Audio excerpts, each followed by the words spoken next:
Ladies and gentlemen, this is Kenya Diaspora Radio and Television from the heart of USA. In collaboration with the Association of Kenyans in Diaspora, we are bringing you live Honorable Musalia Mudavadi, the former Deputy Prime Minister of the Republic of Kenya. We've come together as an organization, as Association of Kenyans, coming together for a worthy cause. We need a united Kenya. So today we are starting our interview, and we are interviewing Honorable Musalia Mudavadi on the aspects of Kenyan unity.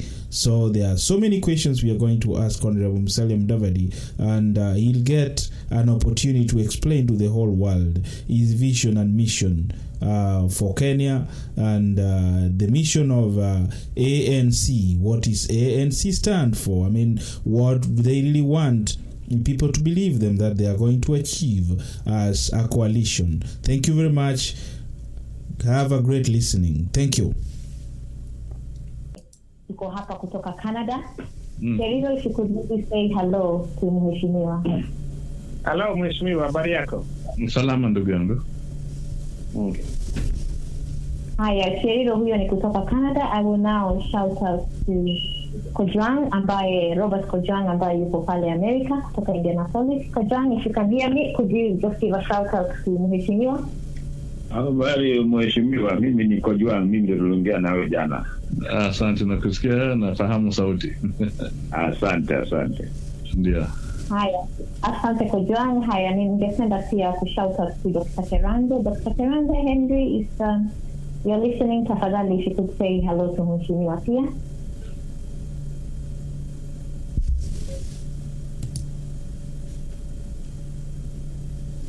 Haya, as we wait for Dr. Terande, let me give this opportunity to Bernard. Bernard is also a chairman at the Association of Kenyans in the Diaspora. Bernard, kama ungesalimia Mheshimiwa pia. Mheshimiwa, karibu sana. Tumekungoja asubuhi, lakini asante sana kwa kukuja. Pole, shughuli zilikuwa nyingi zikatatiza mawasiliano. Asante. Hi, there's a few members in the panel that will be having a talk with you, Mheshimiwa, and if I could just introduce you to the listeners as well. Yes. For those people in today, we have the privilege and the luxury of speaking to His Honorable Musalia Mudavadi. Yuko hapa na sisi nyumba hapa, Association of Kenyans in the Diaspora. So we take this opportunity to thank him for availing himself. Okay. Now, do we converse in English or Kiswahili, which is the language you use? Feel free, whichever one you want to converse in, feel free. Okay. And then how much time do we have so that I can know how to time myself? We would appreciate if you give us as much time as possible. We have various questions. We would like to know you. We would like you to know us. I'm sure listeners would like to also know more. So if we could work with maybe an hour, but if you want to give us more, we will definitely. An hour may be too long, but I'll try and give the maximum we can. Okay, thank you very much. We do appreciate it. Appreciate that. So once again, we do thank you. If I could maybe give a brief introduction of who we are before we start on the questions. Yes. Our Associations of Kenya, we are the Association of Kenyans in the Diaspora, also known as AKD. Yes. We are a group of Kenyans who are interested in things that are happening to Kenyans, both in Kenya and in the diaspora. Right. As you can see, we are based everywhere. We have members from Canada, from America, from London. I myself am from London. Yes. And we have Tanzania, Sweden, Finland, Uganda, everywhere. Everywhere where Kenyans are, that is where we work. Okay. So that is who we are. And as I said, we are interested in everything and anything that affects Kenyans. Okay. And it is a good opportunity to have you here because you're one of the key people in Kenya. Okay. So you're very relevant to us. Right. So before we move on to the questions, maybe one thing I could ask you just as a general, as an icebreaker thing. if you could maybe tell us something about yourself, something maybe that probably listeners and others don't know about you, something that would be very interesting for us to know. Please, we are listening. Oh, well, it's basically I'm a Kenyan politician. At the moment, I'm the party leader of the Amani National Congress, ANC, in Kenya. And in the last general election, that is 2013, I contested as for the presidential seat. I did not win, but I came in third. Then I'm also a Kenyan who has served since the age of 29 as a member of parliament and also in various capacities of government as Minister for Finance, Agriculture, local government. I've served in transport and communications.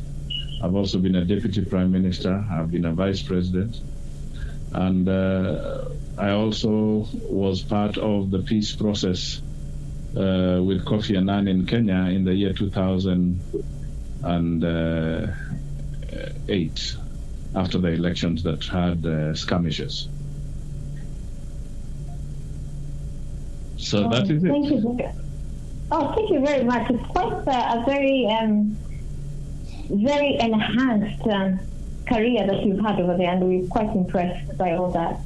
Right. Now, if we would move on to the questions, what I have to say, these questions are generated by our members. We have members from everywhere. We just told them we have this rare opportunity of having time with the Honorable Musalia Mudavadi, and therefore we compiled a list of questions based on what people wanted to hear from you. Right. If I start with the first question, we are all of us in the panel are going to ask you questions, but let me start with the first question, and then from there we move on. Now, the first question, it is to do with the Amani National Congress. As you mentioned, you're the chairman for it. And the question is, what makes it any different from the other parties that are there in Kenya? Since when you look at the political parties in Kenya, many members felt that they all look like they are tribal electioneering too. Mm-hmm. So we just want to know what's the philosophical and political differences that separates the Amani National Congress from the other parties in Kenya.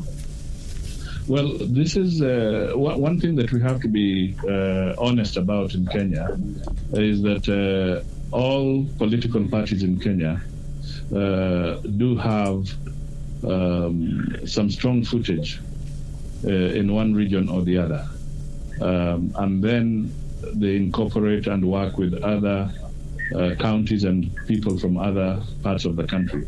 So from that perspective, all parties share a common heritage from that angle. The most important thing about the ANC is that this is a newly registered party. Now it's more than a year old. And we are focused on trying to bring a third constituency to the forefront in Kenya, because we have been led to believe that Kenya is about two coalitions, that is either CORD or either Jubilee. And the message I want to be able to say is that there are other voices in Kenya that need to be heard, that have a right to participate in the politics of the country. And Kenyans should not be made to believe or held hostage to the extent that they believe that if you're not in CORD or you're not in Jubilee, then you do not have an opinion in the country. Thank you very much for that detailed answer. I'm satisfied with it unless my other members want to question more on it. Kodran, over to you. Okay. My question to Mheshimiwa is one. I would just like to find out So you left CORD because you claimed the party presidential candidate for 2013 election was being selected undemocratically without a popular election. But we understand that this is how you were selected as the Amani coalition presidential candidate. How do you explain this contradiction? Because we did not see any elections within Amani. First of all, let me put it this way. Yes. I never left CORD. Because I was not in CORD. CORD is a coalition that came after the elections. I used to be in ODM. Right. That is the distinction. Now, in ODM, the position I put clear, and indeed, this is the message that has now come through. The message I put through at that time is that it is wrong when a party is registered, and then the Constitution says that only the party leader shall be the presidential candidate. That was the principle I was bringing out when I was seeking change within ODM. And subsequently, after they had refused to make that adjustment, they did eventually do it after I had left. Now, you can see, as it stands now in that coalition, although I don't speak for them, they are now saying that there's Wetangula, there's Raila, and there's Kalonzo, and they will all have an opportunity to participate in a process that will determine who their presidential candidate will be. So you can see what I agitated for has now bore fruit in the sense that it is no longer a simple tradition that a party leader is the automatic presidential candidate. And in ANC, our constitution is very clear that anybody else who is a member of the party and who wishes to vie for any post, including that of the presidency, has a right to participate in the nomination process. Right. Have there been elections in Amani coalition? Amani Congress? As I said, this is a party that has just gone through its registration, a year old, and the process of nomination is not yet done. That is coming on the way. We are the pioneers. I am the pioneer and party leader, but the process of elections and process of party nominations for any particular posts are yet to come, because that comes down the line as we get closer to the elections. From the look of things, you're already campaigning as a presidential candidate for the Amani coalition. So does it mean that is it just going to be a mere formality or something like that? I hope not. I hope that there will be other members who will declare that they're interested in vying for the position of presidency on the ANC ticket. Okay. Sure. Thank you. Thank you. Thank you very much for John. Thank you very much, Mheshimiwa. I would now pass the baton over to Cherino. Patrick, you have the floor. Mheshimiwa, the feel in Kenya is that you are mostly hard of campaigning in whole Western Kenya. How do you expect to win a national election without support from other parts of the country? And is indeed failing to protect yourself as a national leader? I think you've got it wrong. If you have been following my politics keenly, you'll perhaps, or you may have missed the fact that I have traveled in so far since the registration of this in more than 15 counties in Kenya. And I continue to address and popularize the ANC in other counties of the country.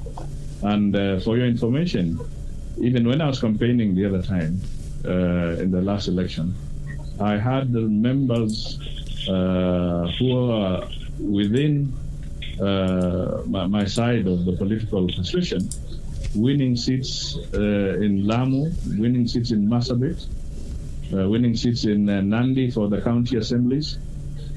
So it is a misnomer when somebody assumes or jumps to the conclusion that Musalia is campaigning on a tribal platform. That is not true. Mheshimiwa, I just stated that mostly you are campaigning in Western, mostly, right? yes, we do recognize that you do, time and again touch the counties you have named, right? Are you now, if elected as a national leader, are you going to balance this, or are you going to be more biased towards Western? No, my history and my politics has been politics that has always been on a national platform. And I am a person who believes in working with everybody. And I have displayed this in the past. I'll put it very plainly, for instance. I have supported Raila. I have supported Uhuru at one time or the other. Therefore, I am a person who is broad-minded, and I have shown that I can work with people from other parts of the country at any given time. Okay, thank you. Thank you. Thank you very much, Mheshimiwa. Thank you very much, Patrick. If Bernard, you could come in with your question, please. Thank you very much, Sheila. Mheshimiwa, karibu tena. My question is, if elected President of the Republic of Kenya, how do you propose to deal with Kenya's endemic problems such as tribalism, corruption, insecurity, and unemployment that are definitely pulling the country down? What is your roadmap for a united Kenya? Go ahead, Mheshimiwa. I think the most important thing is that we must understand that what strengthens any nation or any democratic process is institutions that work, institutions that are efficient. It should not be about just one or two individuals.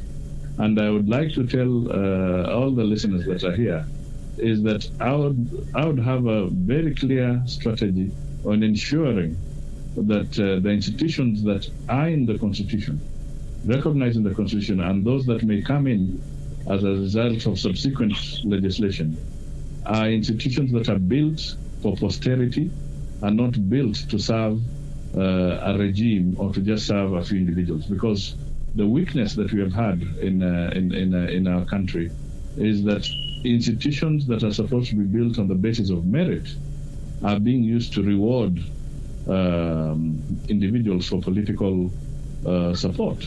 That kind of patronage is something that we must get away from.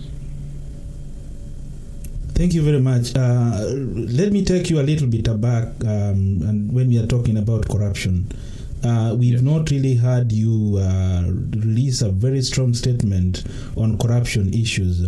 And some people also were claiming that when you are a minister for finance, there were some irregularities actually which happened, and you never did something really nice to help the Kenyans. I mean, that one, put it aside a little bit. So what I'm trying to say right now is that we've got a pandemic problem in corruption. Even right now, as we are speaking, Mheshimiwa, you know, even the chairman of the commission, the commission chairman of Anti-Corruption Commission is really in a very serious scandal, and is the one actually who you guys in the political whatever made sure that he's the chairman of Anti-Corruption Commission. So are we really serious in fighting corruption, or we are just doing things to cover some of the ills and the sins we've done? To be realistic, go ahead. Let me finish. Yeah. To be realistic, okay. Mr. Kinisu, it's alleged that his company was paid millions of money from NYS, and right now also even the secretary for the for anti-corruption is also embedded in corruption. So where are we going, Mheshimiwa? Go ahead. You see, one of the things I said, without personalizing names at this stage, sure, was that there is an issue of the institutions that we create and the process of how we create those institutions. Mm-hmm. Now, clearly, for instance, if the vetting process of Parliament was not able to detect the issues you are raising, then you can see that our institutions are not functioning as they should be functioning. And maybe this is why we are landing in a situation where after a while, some of these things keep on coming back. So the point I made earlier was that we must strengthen our institutions, and we must make sure that people of integrity get there. So if it means the vetting process of people who will take up certain positions in these kind of institutions, we then must look at how detailed, how thorough is that vetting process. If we have been let down by the process that is currently there, then we need to start looking at how to strengthen it so that in future we are not dealing with that kind of situation again. Now, the second point I may want to point out is that what you may be referring to is that this was the issue of the famous golden bag issue. But what Kenyans have refused to acknowledge all along is the fact that golden bag was related to what they called export compensation and the failure of the central bank then and various financial institutions. I became Minister for Finance in 1993. The saga of golden bag was dating back to 1991. So I was not in office when this thing was hatched. Now, after 1993, when I took over Minister of Finance, I am the one who dismantled the structure of golden bag. I am the one who closed the exchange bank. I am the one who made sure Kotut was shown the door from the central bank and Cheserem came in. I am the one who got the Price Waterhouse audit report done, which showed the malpractice that had taken place in golden bag. So here is a situation where the person who dismantled the famous golden bag, people have refused to deliberately read carefully, go back to the dates and see what had happened. When it came to the Commission of Inquiry by Justice Bosire, which is a public document, and it was a 3-year Commission of Inquiry. If somebody reads in there, they make it very clear that the role I played was the role to dismantle the golden bag. So I wish this will help in clarifying that. I appreciate that, Mheshimiwa. Go ahead, Sheila. Thank you. No, may I interject a little bit? Go ahead, Yes, Patrick. Go ahead. Yeah, Mheshimiwa, you said that you believe in strengthening institutions. Correct. And you indicated that you did not leave CORD, but you raised something of importance, which is working right now.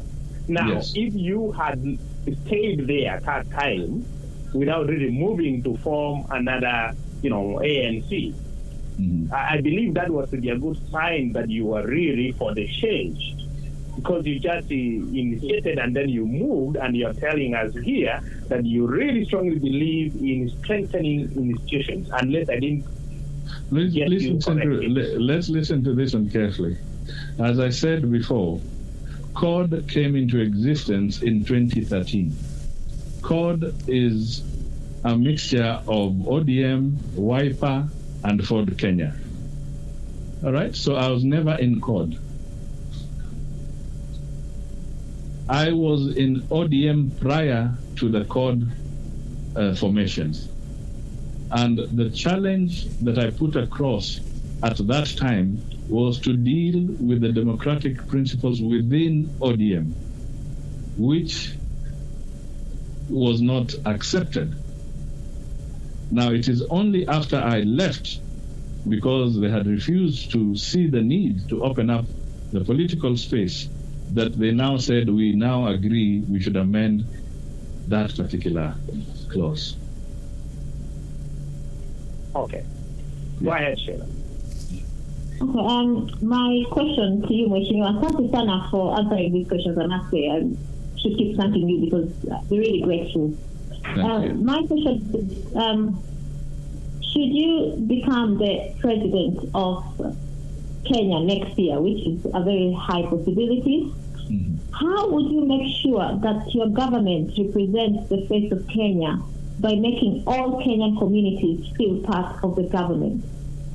One of the things that must come out very clearly is that Kenya must always, in spite of the diversity we have, we must remain a united nation, a united country. And as a president, you must be a president of those who elected you, those who voted for you, and those who did not vote for you. You cannot distinguish. To put it in very simple terms, every Kenyan who is a working Kenyan pays taxes.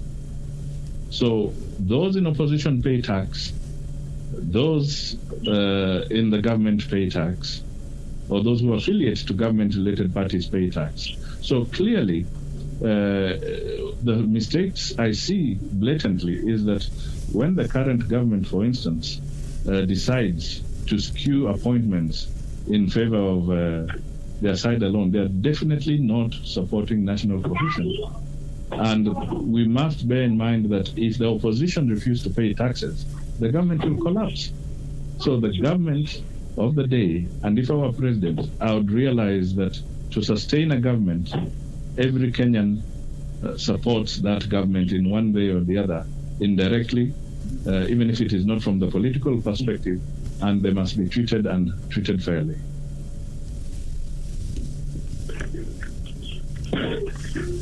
Thank you very much for that answer, Mheshimiwa, and I'm satisfied with it. I will now give the floor to Kojwang. Kojwang, your floor.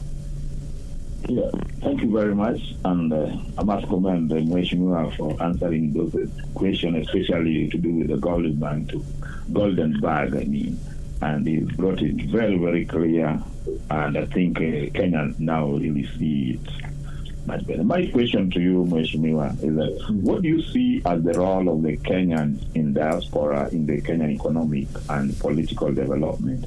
And do you plan to harness these critical national assets? Yes, I do. First of all, let me put it this way, that if you now monitor the statistics that Central Bank is giving out, it shows that the remittances from the diaspora in terms of keeping the shilling afloat have become extremely important. Extremely important. They are running into billions of shillings, and if for some reason the diaspora remittances do not come in, the shilling will suffer some serious shocks. It's now at 101 to 102 to the dollar. I can tell you, if the remittances from the diaspora were not forthcoming, you could very easily see a scenario where that shilling could even slide to 110 to the dollar. At the same time, you can also imagine a situation where exports of some of our commodities have not been good. Coffee has declined over the years. Tourism has received a serious battering. Now, if the diaspora were not supporting Kenya by remittances, the impact would have been worse than we may have seen. So this is a very significant situation. Secondly, the diaspora today, it's not just about money, but even the intellectual richness that they bring to Kenya, either directly or indirectly, where they are, is so significant. So this is no longer a constituency that needs to be ignored. We must take it very seriously. And I would work with the diaspora themselves to look at how best we can enhance and program our work together. For instance, even in the embassies that are there, why would you want to have somebody coming from Nairobi to sit and handle the diaspora desk? These are issues that we can easily, as a nation, work out and say that if there's going to be a diaspora desk, why don't we engage a Kenyan who is basic? Right. Thank you very much for that. And you've touched on this a little bit in terms of a job, but I would just add something like, so what is your plan to create jobs and eradicate poverty within the country once you take up the leadership? What plans you have as a way of creating jobs and eradicating the poverty that is really rampant in the country.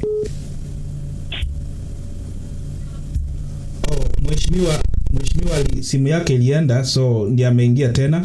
Mr. Kojuan, can you please ask your question? Oh, okay, fine. Oh, sorry. It was on the diaspora, isn't it? Yes. Yeah, it was on the diaspora. You answered that successfully well, and part of it, something you've touched, especially the diaspora desk, and she has really triggered something in my mind. I was wondering, so what is your plan to create jobs and eradicate poverty within the country? Well, let me tell you that what is critical here is to develop policies that make a difference. It is not just about looking at normal statistics, where people say GDP is at this level or that level, because people don't hit GDP. So I would focus, as much as we have to develop infrastructure and so forth, I would focus on areas that will yield maximum results. And agriculture still remains a key plank and an area where jobs need to be created rapidly. That is one area I'd still focus on and figure out how to make it even better. I would also make sure that we balance out, particularly on the issue of our debt management, because what is happening in Kenya today is that there's been rapid accumulation of public debt, and this is beginning to put pressure on the economy to the extent that it is becoming too expensive to borrow money.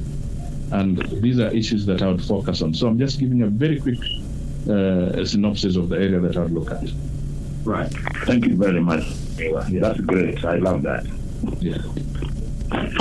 Thank you very much, Mheshimiwa. Thank you very much, Mr. John. Serino, it's your turn now. Asante sana Mheshimiwa. Swali niko nalo. A number of East African community member countries seem to be shunning Kenya. For example, Rwanda and Uganda, as you know, have abandoned the standard gauge railway project preferring to go with Tanzania. Uganda, you are aware that has pulled out of the oil pipeline project. Tanzania has pulled out of the preferred export agreement with the European Union. Mm-hmm. How do you propose to ensure that Kenya positions itself as a key player in and reaps the full benefits of membership to such regional organizations? Thank you very much. This is a very important question on matters of the region. The first thing I would say is that statistics that I've come across indicate that at least 7 out of 10 people in the East African countries are unemployed. So that tells you how bad the issue of unemployment is. 7 out of 10 people who should be employed are unemployed. Now, looking at it from that aspect, the situation in Kenya, which we need to look at carefully, is that why is it that costing of projects is becoming too expensive, not only within Kenya, but also making it more expensive in the region. So factors that come into play is that we must learn to seek these projects with proper feasibility studies. We must learn to be seeking and procuring competitively the services of some of these projects, because what seems to be happening is that there may be a few individuals who are pushing these projects without proper evaluation and because of corruption, and in the process they're trying to pass the costs to the people.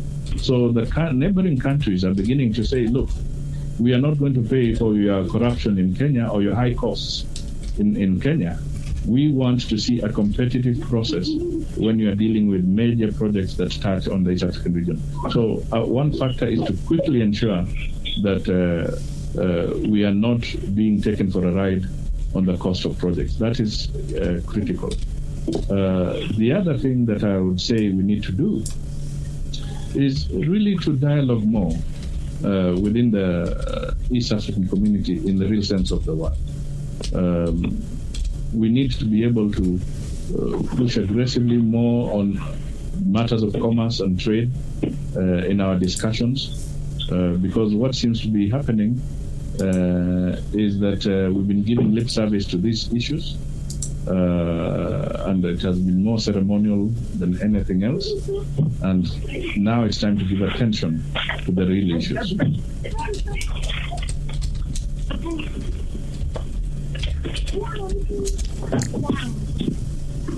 Are we there? Hello? Thank you, Mheshimiwa. You raised a point there that some individuals are kind of not following the system is failing them, or they are failing the system that is in place, so to say. Mm-hmm. How do you position yourself to deal with these individuals? Because I believe the point you're putting across is, if I got you correct, you can correct me, is because of corruption. That's why some of these, or some of those few individuals are kind of making everybody suffer. As well, as a national leader, if you become the president, how do you plan to deal with these corrupted people?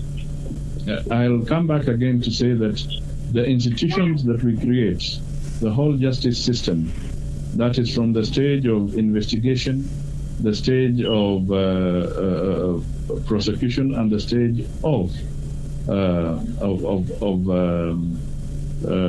people going to court. These institutions must work. They must be strengthened, they must be properly funded to work. And people of integrity must be found, and they're there in Kenya to manage these institutions. Because to fight corruption is not just about an individual, it's about institutions that function efficiently and institutions that work. So this is going to be a very key issue in my strategy, to make sure that we create institutions that work. And as I said, corruption makes business expensive, and therefore processes of procurement going into the future of these huge projects that are going on should be on a competitive basis. The trouble is that some of these huge projects are being single-sourced, and this is why Kenyans are not getting value for money. Thank you, Mheshimiwa. Other than the Golden Pass, where you highlighted that you played a key role, I know you have, we know you have been in office of the Vice President, Minister of Finance, and I believe among the other key offices where, I believe you came up or you contributed to the system that is failing right now. Is here an example of the system that you propose in these offices that you have been, which you can comfortably say that, other than the Golden Pass you talked about, that if the system could have been followed clearly, then the country could, we could not really be where we are right now. Well, if I may want, if you may want to see some positive, for me to highlight a few positive aspects, I could. For instance, when I took over as the Minister for Finance, you will recollect that the country was running a controlled economy. There was price control. You could not even get foreign exchange. If you had to travel out of the country, you had to have your passport stamped with 4,500 shillings. If you wanted to get import licenses, you could not get them. Now, if you recollect that during my tenure, I removed all these obstacles which were hindering the growth of the country. I am the one who introduced the law that gave the central bank governor a term limit of 2 years, two terms maximum. If you will remember, the first governors, both Ndegwas, Kotut, all these people used to serve endlessly. But I am the one who said, no, we cannot have a situation where there's no term limits. So I introduced the law that changed the whole financial system. Now, these are the kind of examples I can give to show that where I have been, I push for changing the systems that have been obstacles to the people. Okay, thank you. Thank you. Thank you very much, Mheshimiwa. Thank you very much, Patrick. Yaslo Bennett, your time to ask. Thank you very much again, Sheila. Mheshimiwa, karibu tena. We love you. We want really to give you enough time for you to explain to the world. We are not paid. Hello? Hello? Yes. I'm saying we are here to give you the opportunity to explain to the world how you've really done your work in Kenya. So that is why we don't want really to limit you. All this information is being recorded. Other people are hearing it from all the parts of the world. I think you're fading away. You're fading away. Okay. I'm saying we want to give you an opportunity to explain to the world what your achievements are and what your focus is in developing Kenya or making Kenya a greater nation. So don't worry, we are not going to limit you with time. My question is, how would ANC government relate to the controversial international organizations such as the Hague-based ICC? And would you want Kenya to support, or would you want Kenya to pull out of it? Frankly speaking, Kenya is part of the international community, and we are destined to remain part of the international community. I would not call for an isolationist policy whatsoever. So if you are to ask me, I think the International Criminal Justice Court, ICC, should remain. And if there are challenges about its functioning, let those be debated within the parameters and in accordance with the treaties that establish it. But I would not advocate for Kenya pulling out of the ICC. That's clear. Back to you, Sila. Thank you very much, Mheshimiwa, for answering that question in detail. My question to you, Mheshimiwa, is a question that many people sent it to us in different forms. It's a question that was at the forefront of many people. Mm-hmm. And the question is this. Many people feel that in 2013, by you pulling out of ODM, as you clarified, you didn't pull out of CORD, you pulled out of ODM. Yes. Many feel that you successfully betrayed Raila and the CORD alliance from winning, and the knock-on effect is that people ended up with the Jubilee government that they feel isn't working for them and that they fear is here to stay. What would you say to these people? What are your thoughts on this, about this betrayal of you leaving and Jubilee government coming to the people? I think it's completely a misnomer, because there is nothing in the Constitution that prevents anybody from contesting for any seats in the country. And this is precisely what I was trying to point out, that in a democratic process, people must be allowed to exercise their democratic right to vie for any post. And it is wrong to try and stereotype people that these are spoilers just because they've exercised their democratic right. You must not forget the fact that I have shown that I can support other people. I have supported Raila before, and indeed I have also supported Uhuru before in the election of 2002 and Raila in the election of 2007. Don't you think it is also strange that we have never seen a reciprocal situation?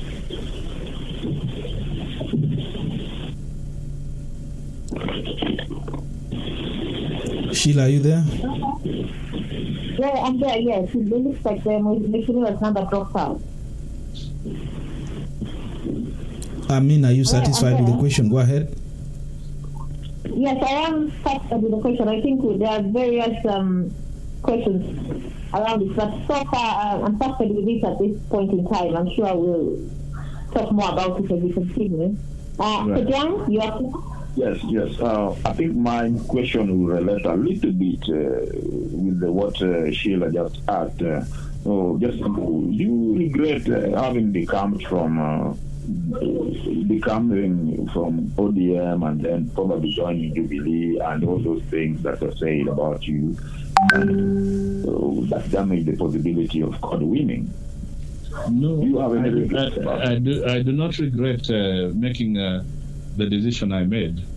I think it was perfectly within my right to make the decision that I made, because I did not interfere with anybody's decision in that matter. The point I want to make across is this, that we must bear in mind that, and I started with this also, that it is unfortunate that Kenyans are taking too long to believe that our political dispensation must either be in CORD or in Jubilee. So everything that somebody talks about is, are you this side or that side? Now, this is trying to limit and stereotype Kenyans into two corridors. I refuse to be stereotyped. And if at all we are going to support each other, we must support each other on the basis of persuasion, logic, principle, but not on the basis of people trying to either browbeat or intimidate others into a corner. So you have a strategy on how to have Kenyans rally behind you, so that you can successfully win, because we don't want Kenyans walking into a situation, because Jubilee and right now the government in place, it's a risk if you don't have a massive following, and you need to have a force. You need to be a very, very forceful person. So what strategy do you have for that? I think what is important is to continuously talk to the Kenyans. I cannot run away from the fact that I just have to be constantly relaying my message, winning more friends, and getting those friends to talk as well, so that at the end of the day, the courage can come out from other Kenyans who, I can tell you for free, have been made to believe that only two groups can lead the country. Now, let me just quickly throw something in. Ipsos Synovate have been doing polls, and they've shown that now up to about 30% of Kenyans are neither enthusiastic about Jubilee, neither are they enthusiastic about CORD. Now, 30% is a very big proportion of Kenyans who are now beginning to feel that there could be alternatives. And that is where I'd like to ask you guys to join me so that we can create an alternative to Kenya. Thank you. Asante sana. Asante sana Mheshimiwa Chiriro. Let's hear from you.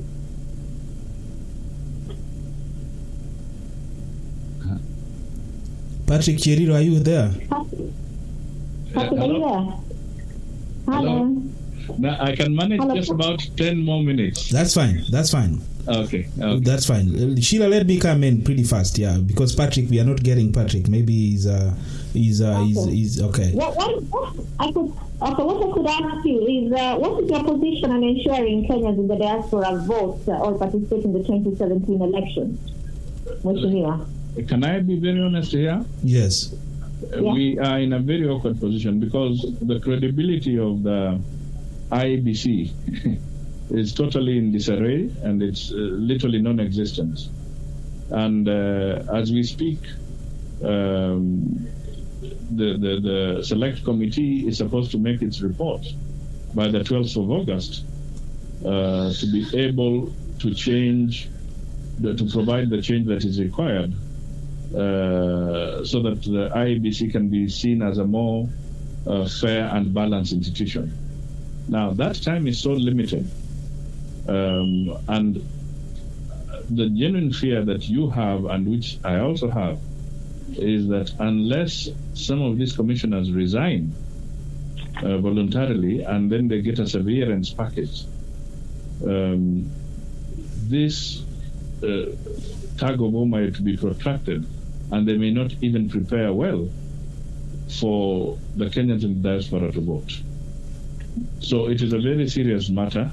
We are doing our best in different ways. We have, as ANC, submitted our memorandum to the select committee on what we feel should be done. I also know that members of the diaspora did forward a memorandum as well to the same select committee about their concerns.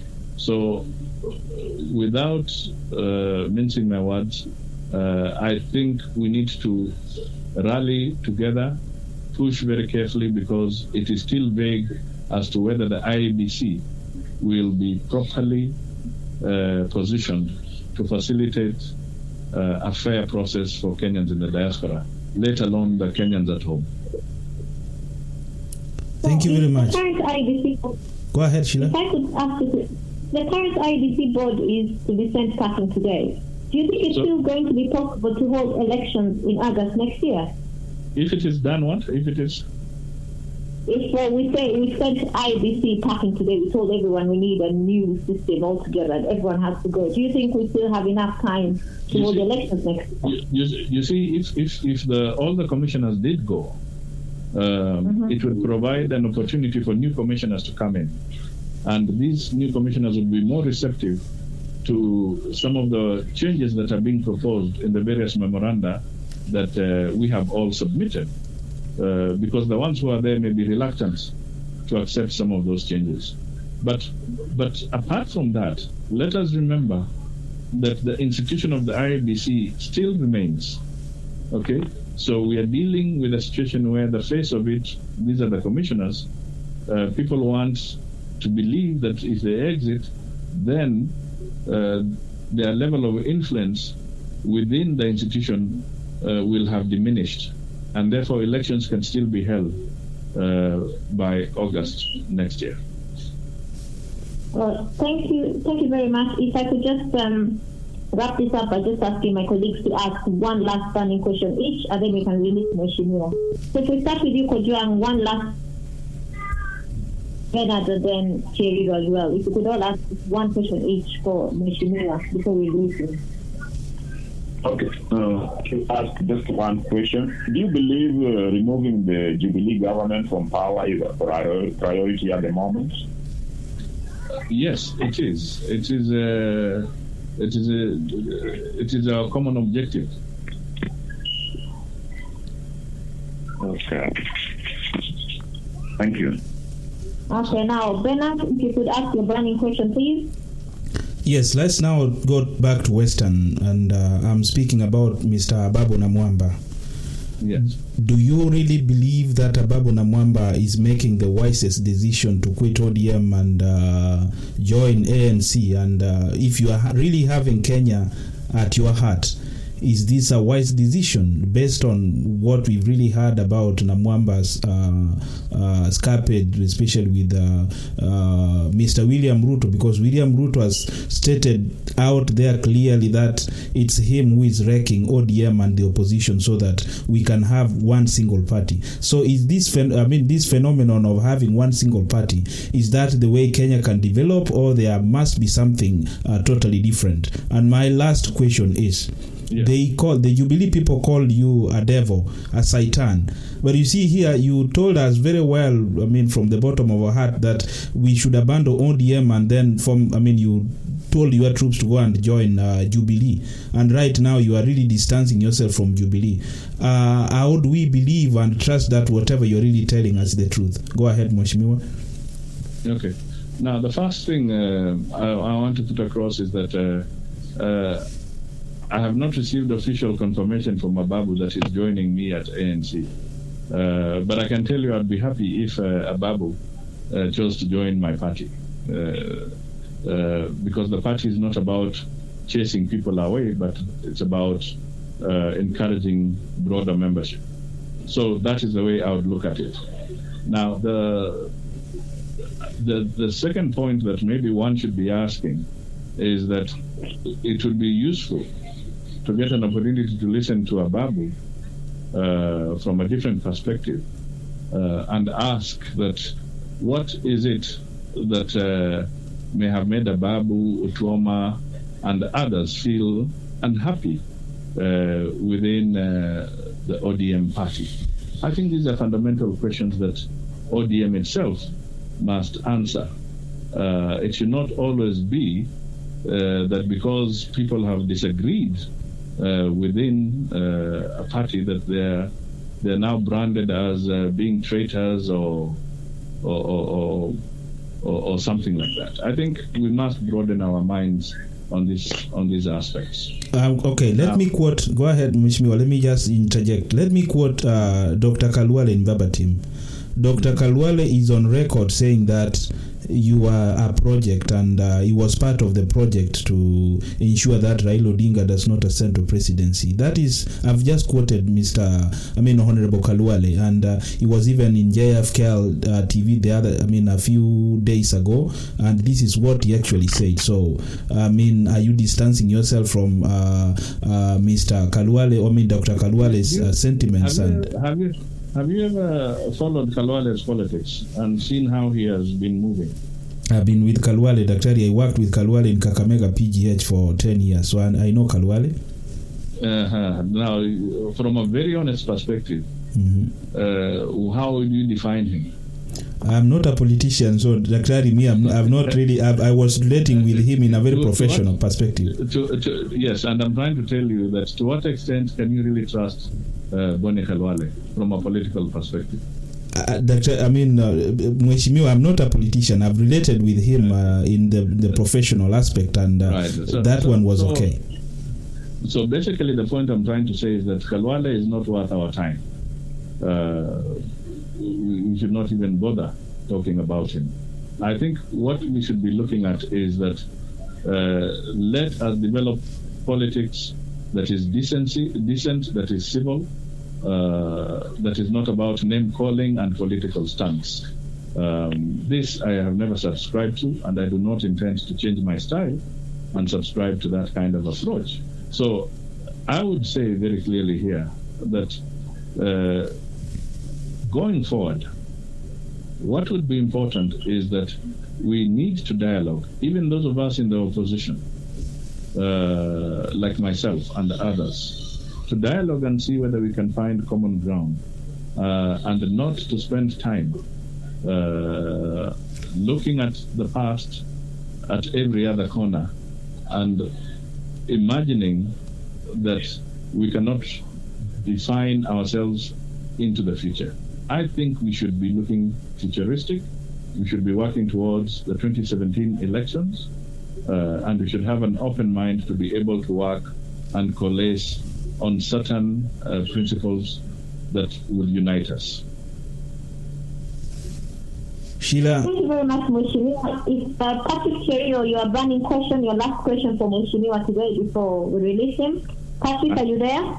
I think Patrick is not on the line. He must have dropped off along the line. So please, can you ask the last question?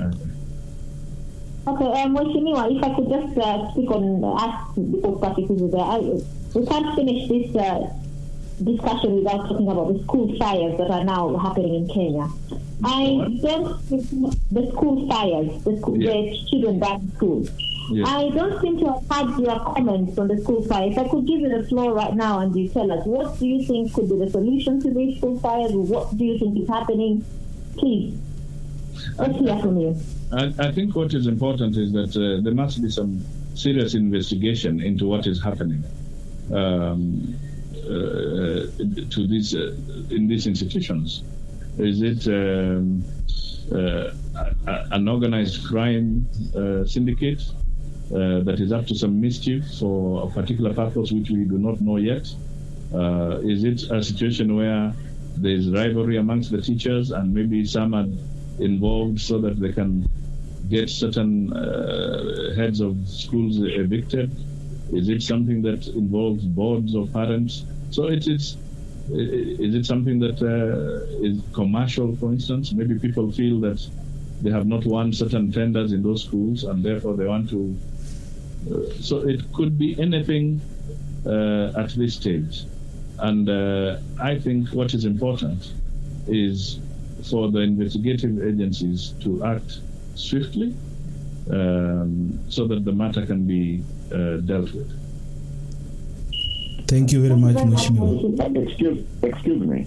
If I may just walk in there and ask, what's the role of national intelligence, security intelligence?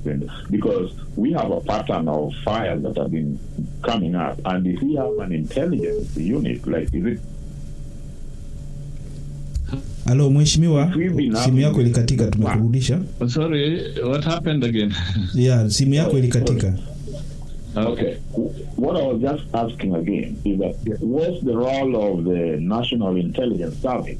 Is it not their responsibility also to investigate and come up with who are they, whatever? You know, I just need to know what have they done? You know, precisely. This is the point I'm trying to make. The investigative agencies must act swiftly. Investigative agencies here includes NSIS.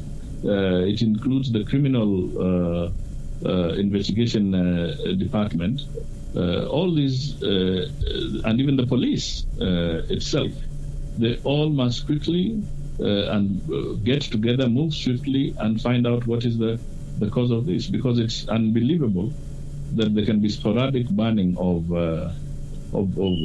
schools in different places. There must be some communication taking place, even within the social media. There must be some coded message that is going from one institution to another, and this calls for swift action, even to ensure that the agency that deals with communication, this is the CAK, the what do they call it? Sorry about this, but the commission that handles this, working with the likes of Safaricom and the likes of Airtel and others, to figure out, are there encrypted messages that are being sent to instigate this? Right.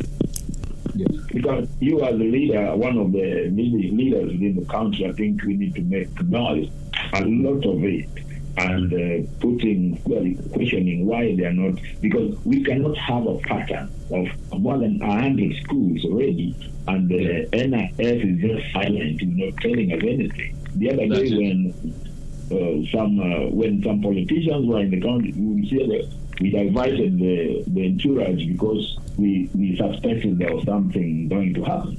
Why not the schools right now? Because schools are burning, parents are going to spend billions of shillings to reconstruct the schools. It is going to be very expensive. That is true. Well, thank you, sir.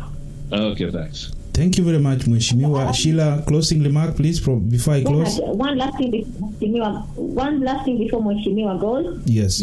I have managed to be in touch with Patrick. He's dropped offline. Mheshimiwa can't hear him, but he's managed to text me the question to ask Mheshimiwa. Yes. Mheshimiwa, this question is from one of the panel members from Canada. That is Patrick Sheriro.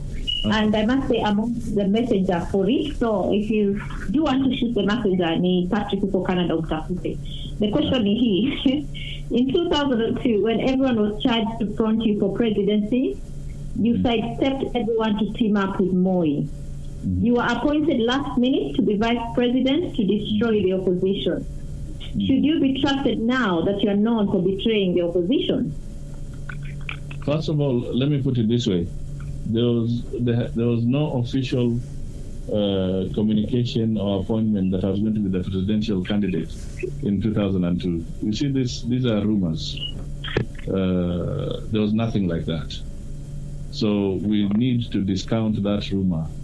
People may have been talking about my name just the way they were talking about Kibaki, the way they were talking about Nyachai, the way they were talking about Kalonzo and others. So at this stage, it is a falsehood for that to come out as me having bolted and that.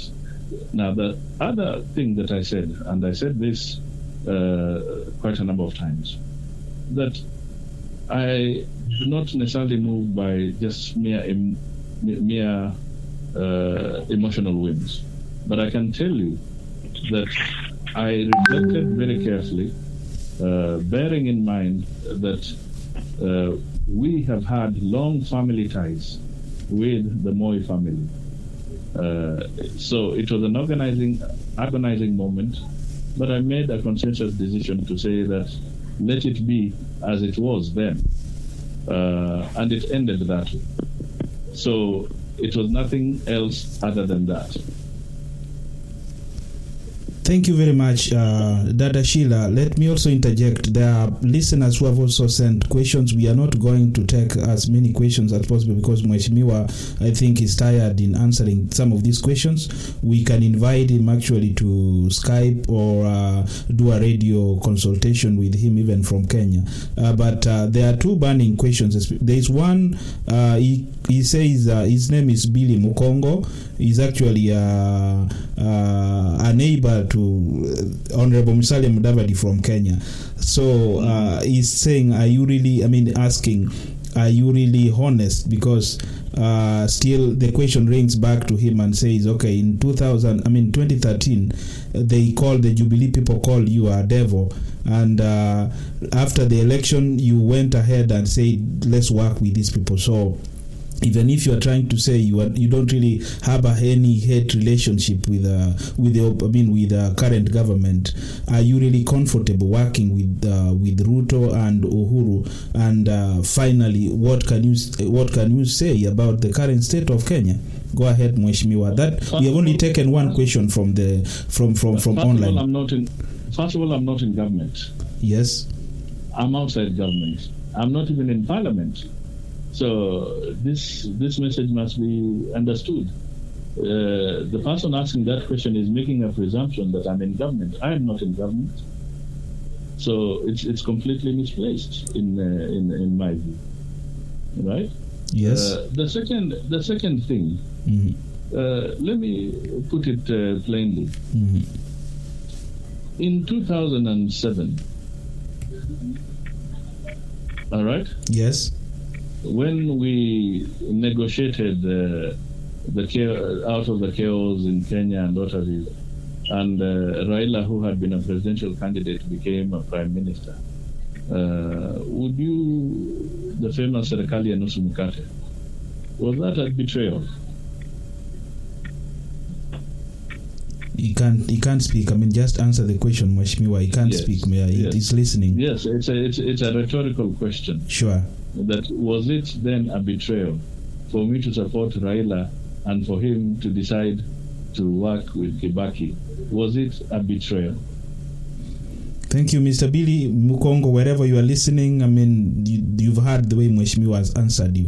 Now, because of time, Mheshimiwa, finally, what can you say about the current state of Kenya and your closing remarks? Or Sheila, did you have any other thing before Mheshimiwa makes his closing remarks?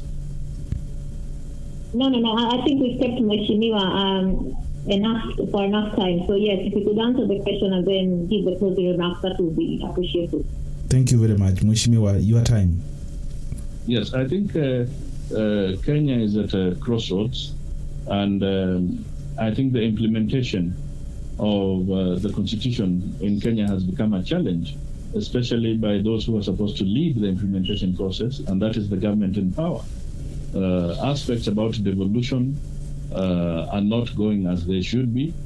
The county governments are not getting their resources in a timely fashion to support the functions that they have been given. This is not what was envisaged. And then at the same time, we are seeing issues where the very foundation of democracy in terms of free and fair elections is under threat by this delay in resolving the IEBC issues. So Kenya faces a major challenge, but at the end of it all, we in ANC, and I in particular, would like to appeal to a situation where we resolve these things expeditiously, but also peacefully, because I would not want to see a scenario where Kenya reverts to the kind of violence we had in 2007, 2008. Then I would like to, at a personal level, to encourage people to be more open-minded, and so that we move away from this name calling and personality worship in our country, so that people vote and look at the ideological base and principles and issues that are being pursued by political parties, as opposed to trying to basically, in some extent, hero worship. I think we should. Kenya has now grown, and we should move away from that kind of politics. Are you done, Mheshimiwa? Yes, I'm done. Thank you very much for your time, Mheshimiwa. We appreciate those people watching online. We appreciate the panelists. So next time when we'll want to speak with Mheshimiwa, if we have other questions, we'll call you to the panel. And I believe that time we'll not have so many questions because there'll be specific questions here and there, Mheshimiwa. So please, because we've kept you long enough, please say bye to the panelists and the people watching you throughout the world. Listening to you all throughout the world. Asante sana. Kwaheri kwa kila mtu, and I wish you well and success in whatever you are doing. Thank you very much. Thank you very much, Mheshimiwa. Asante. Karibu sana. Asante sana. You can drop your call, Mheshimiwa, now. Thank you. Thank you. Welcome.